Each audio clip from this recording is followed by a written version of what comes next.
Hello ವೀಕ್ಷಕರೇ, ನಮಸ್ಕಾರ. ತಮ್ಮೆಲ್ಲರಿಗೂ ಭಾಗ್ಯ ಟಿವಿಗೆ ಸುಸ್ವಾಗತ ಕೊಡ್ತಾ ಇದ್ದೀವಿ. ಭಾಗ್ಯ ಮತ್ತು ಗಿರೀಶ್ ಇವತ್ತು ಈ ಒಂದು ವಿಡಿಯೋ ಮೂಲಕ ಭಾಳ ಸೊಗಸಾದಂಥ ಅಷ್ಟೇ ರುಚಿಕರವಾದಂಥ ಮತ್ತೊಂದು ವಿಧದ ಚಟ್ನಿನ ಯಾವ ರೀತಿ ಮಾಡೋದು ಅಂತ ತಿಳಿಸ್ಕೊಡ್ತಾ ಇದ್ದೀವಿ. ಖಂಡಿತ ಈ ಚಟ್ನಿನೂ ಸಹ ಇಡ್ಲಿಗೆ, ದೋಸೆಗೆ, ಪೂರಿಗೆ, ಚಪಾತಿಗೆ ಎಲ್ಲದಕ್ಕೂ ಭಾಳ ಸೂಪರಾಗಿ ಹೊಂದ್ಕೊಳ್ಳುತ್ತೆ. ಹಲವಾರು ಪದಾರ್ಥಗಳನ್ನ ಸೇರಿಸಿ ಈ ಚಟ್ನಿನ ಮಾಡ್ತಾ ಇರೋದ್ರಿಂದ ರುಚಿಲೂ ಏನೂ ಕಡಿಮೆ ಇರಲ್ಲ. ಹಾಗೆ ಬನ್ನಿ, ಈ ರೀತಿಯಾದಂಥ ಚಟ್ನಿ ಮಾಡೋದಕ್ಕೆ ಏನೆಲ್ಲ ಪದಾರ್ಥಗಳು ಬೇಕು, ಹಾಗೆ ಮಾಡ್ತಕ್ಕಂಥ ವಿಧಾನ ಏನು ಅಂತ ನೋಡ್ಕೊಳ್ಳೋಣ.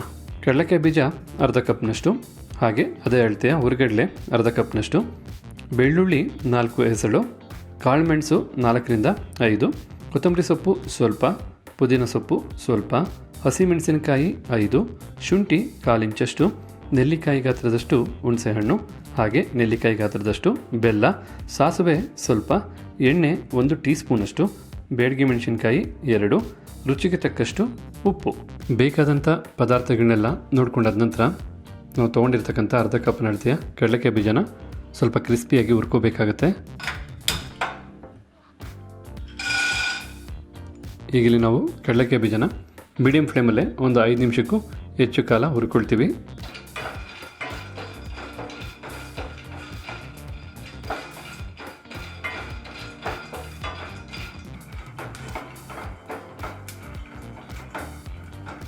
ಈಗ ಇಲ್ಲಿ ನೋಡ್ತಾ ಇದ್ರಲ್ಲ, ಕಡಲೆಕಾಯಿ ಬೀಜನ 5 ನಿಮಿಷಗಳ ಕಾಲ ಲೋ ಫ್ಲೇಮಲ್ಲೇ ನೀಟಾಗಿ ಹುರ್ಕೊಂಡಿದ್ದೀವಿ. ಈಗ ನಾವು ಫ್ಲೇಮ್ನ ಆಫ್ ಮಾಡಿಕೊಂಡು ಹುರಿದಂಥ ಕಡಲೆಕಾಯಿ ಬೀಜ ಕಂಪ್ಲೀಟಾಗಿ ತಣ್ಣಗಾಗಬೇಕು. ತಣ್ಣಗಾದ ನಂತರ ಕಡಲೆಕಾಯಿ ಬೀಜ ಮೇಲಿರ್ತಕ್ಕಂಥ ಹೊಟ್ಟನ್ನು ತೆಗಿಬೇಕಾಗತ್ತೆ. ನೀವೀಗ ಇಲ್ಲಿ ನೋಡ್ತಾ ಇದ್ರಲ್ಲ, ಹುರಿದಂಥ ಕಡಲೆಕಾಯಿ ಬೀಜ ತಣ್ಣಗಾದ ನಂತರ ನಾವು ನೀಟಾಗಿ ಮೇಲಿರ್ತಕ್ಕಂಥ ಹೊಟ್ಟನ್ನು ತೆಗೆದಾಕಿದ್ದೀವಿ. ಈಗ ಇಲ್ಲೊಂದು ಮಿಕ್ಸಿ ಜಾರ್ ತೊಗೊಂಡು ಮಿಕ್ಸಿ ಜಾರ್ಗೆ ಹುರಿದಂಥ ಕಡಲೆಕಾಯಿ ಬೀಜನ ಸೇರಿಸ್ಕೊಳ್ತಾ ಇದ್ದೀವಿ. ಹಾಗೆ ಅರ್ಧ ಕಪ್ನ ಅಳತೆಯ ಹುರಿಗಡಲೆಯನ್ನು ಸಹ ಸೇರಿಸ್ಕೊಳ್ತಾ ಇದ್ದೀವಿ. ಮತ್ತು ಹಸಿಮೆಣಸಿನಕಾಯಿ, ಹಾಗೆ ಕೊತ್ತಂಬರಿ ಸೊಪ್ಪು, ಮತ್ತು ಪುದೀನ ಸೊಪ್ಪು, ನೆಲ್ಲಿಕಾಯಿ ಗಾತ್ರದಷ್ಟು ಬೆಲ್ಲ,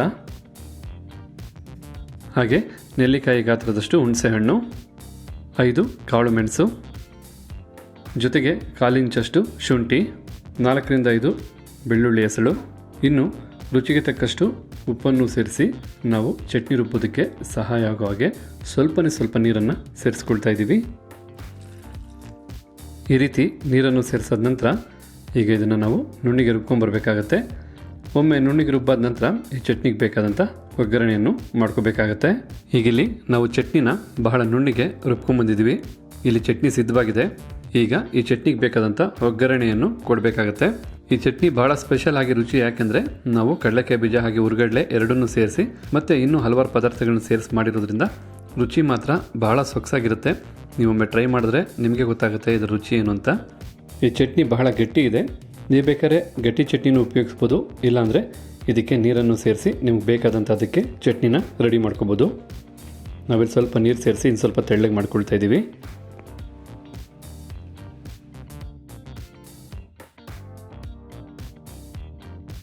ನಂತರ ಈಗ ಭಾಳ ಸಿಂಪಲ್ಲಾಗಿ ಈ ಚಟ್ನಿಗೆ ಬೇಕಾದಂಥ ಒಗ್ಗರಣೆಯನ್ನು ಮಾಡ್ಕೊಳ್ತಾ ಇದ್ದೀವಿ.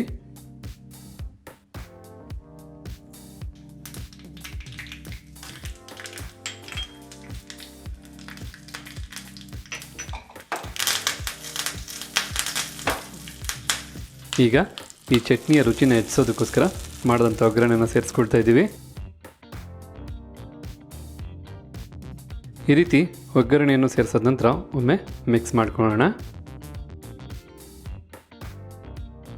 ನಂತರ ನೀವೀಗ ಇಲ್ಲಿ ನೋಡ್ತಾ ಇದ್ರಲ್ಲ, ಭಾಳ ಸೊಗಸಾದ ರುಚಿ ಉಳ್ತಕ್ಕಂಥ ಚಟ್ನಿ ರೆಡಿಯಾಗಿದೆ. ಈ ರೀತಿ ಒಮ್ಮೆ ಚಟ್ನಿ ನೀವು ಮಾಡಿ ನೋಡಿ, ಖಂಡಿತ ಬಹಳ ಇಷ್ಟಪಟ್ಟು ಪದೇ ಈ ರೀತಿಯಾದಂಥ ಚಟ್ನಿನ ಖಂಡಿತ ಮಾಡ್ತೀರಾ. ಹಾಗಿದ್ರೆ ಇವತ್ತು ನಾವು ಮಾಡಿ ತಿಳಿಸಿದಂಥ ಈ ಸಿಂಪಲ್ ಆದ ಚಟ್ನಿ ರೆಸಿಪಿ, ಹಾಗೆ ಬಹಳ ರುಚಿ ಉಳ್ತಕ್ಕಂಥ ಚಟ್ನಿ ರೆಸಿಪಿ ತಮಗೆಲ್ಲರಿಗೂ ಇಷ್ಟ ಆಗಿದೆ ಅಂತ ತಿಳ್ಕೊಂಡಿದ್ದೀನಿ. ಇಷ್ಟ ಆಗಿದ್ರೆ ಈ ವಿಡಿಯೋಗೆ ಒಂದು ಲೈಕ್ ಮಾಡಿ, ಜೊತೆಗೆ ತಮ್ಮ ಅನಿಸಿಕೆ ಅಭಿಪ್ರಾಯ ಏನಿದೆ ಅನ್ನೋದನ್ನು ಕಮೆಂಟ್ ಬಾಕ್ಸಲ್ಲಿ ಕಮೆಂಟ್ ಮಾಡಿ. ಅಷ್ಟೇ ಅಲ್ಲ, ಈ ವಿಡಿಯೋನ ಮತ್ತೊಬ್ಬರಿಗೂ ಹೆಲ್ಪ್ ಆಗೋಗೆ ಶೇರ್ ಮಾಡಿ ಅಂತ ಹೇಳ್ತಾ ತಮಗೆಲ್ಲರಿಗೂ ಧನ್ಯವಾದನ ಅರ್ಪಿಸ್ತಾ ಇದ್ದೀವಿ. ಭಾಗ್ಯ ಮತ್ತು ಗಿರೀಶ್ ಮತ್ತೆ ಹೊಸ ವಿಡಿಯೋದಲ್ಲಿ ಭೇಟಿಯಾಗೋಣ. ಅಲ್ಲಿವರೆಗೂ ನಮಸ್ಕಾರ ವೀಕ್ಷಕರೇ.